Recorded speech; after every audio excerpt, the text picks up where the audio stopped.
26 ব্যাচের সব শিক্ষার্থীদের জন্য এই ভিডিওটা একটা সতর্কবার্তা। এই ভিডিওতে আমি কথা বলবো 25 ব্যাচের শিক্ষার্থীরা কি এমন ভুল করেছে যার কারণে অনেকেই বলেছে ভাইয়া পরীক্ষা আমাদের মন মতো হয় নাই, ইভেন পাস করবো কিনা আমরা জানি না। নাম্বার 1, ইংলিশ ফার্স্ট পেপারের কথা যদি বলি, এমসিকিউ ওদের কাছে তোমাদের মতোই সহজ ছিল, বাট এমসিকিউতে কিছু প্রশ্ন কিন্তু আসে যে এই শব্দটার সিনোনিম কি, এটা দ্বারা কি বুঝাচ্ছে।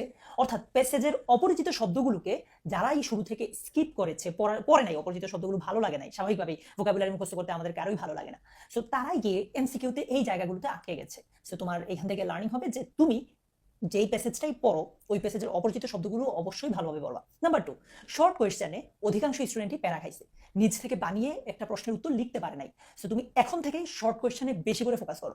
Number 3, flow chart. ফ্লো চার্টটা নিয়ে আমি বলতে পারবো যে অলমোস্ট আমার 80% স্টুডেন্ট বলছে ভাইয়া পারি না, একটু বেশি প্যারা লাগে ফ্লো চার্ট। ফ্লো চার্টের জন্য আমি অনেকগুলো ক্লাস আগেও নিয়েছি, তোমরা চাইলে আমি সামনেও ক্লাস নিতে পারবো, কোনো ব্যাপার না। বাট ইয়েস, একদম শুরু থেকে ফ্লো চার্টটাকে খুব ভালোভাবে গুরুত্ব দিবে। Number 4, summary writing. Summary writing নিয়ে আমাদের একটা বড় প্যারা যে ভাই আমরা নিজ থেকে লিখতে পারি না কোনো কিছু। সামারি রাইটিংটা আসলে কিছুটা রিলেটেড হচ্ছে রাইটিং পার্টের সাথে। রাইটিং পার্ট নিয়ে যখন কথা বলবো তখন এটা নিয়ে আমি কথা বলছি। এরপর আসো with clue, without clue and rearrange.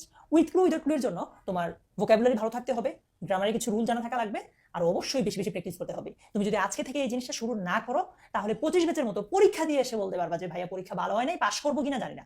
তো তোমার উচিত তুমি যতটুকুই পারো আজকে থেকে with clue without clue practice করতে শুরু করে দেওয়া, একদম প্র্যাকটিস করা।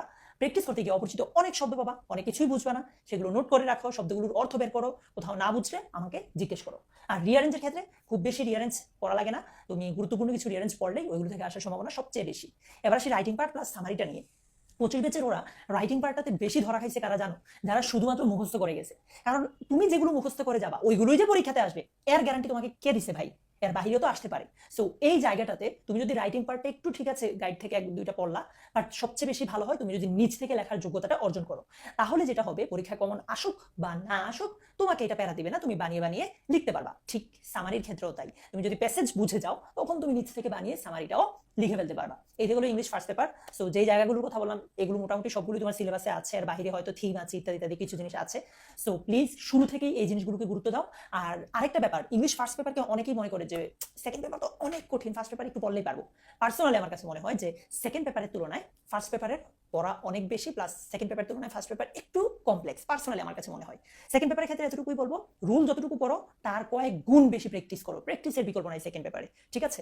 সেকেন্ড পেপার তোমরা যতটা কঠিন মনে করতেছো ট্রাস্ট মি ততটা কঠিন না, ইভেন এটা ফার্স্ট পেপার থেকেও অনেক সহজ। তুমি জাস্ট মিনিংটা বুঝলেই হবে, তাইলে তুমি নিজ থেকে বানিয়ে অনেক কিছু উত্তর করে ফেলতে পারবা। বাকিটার জন্য তো আমরা আছি।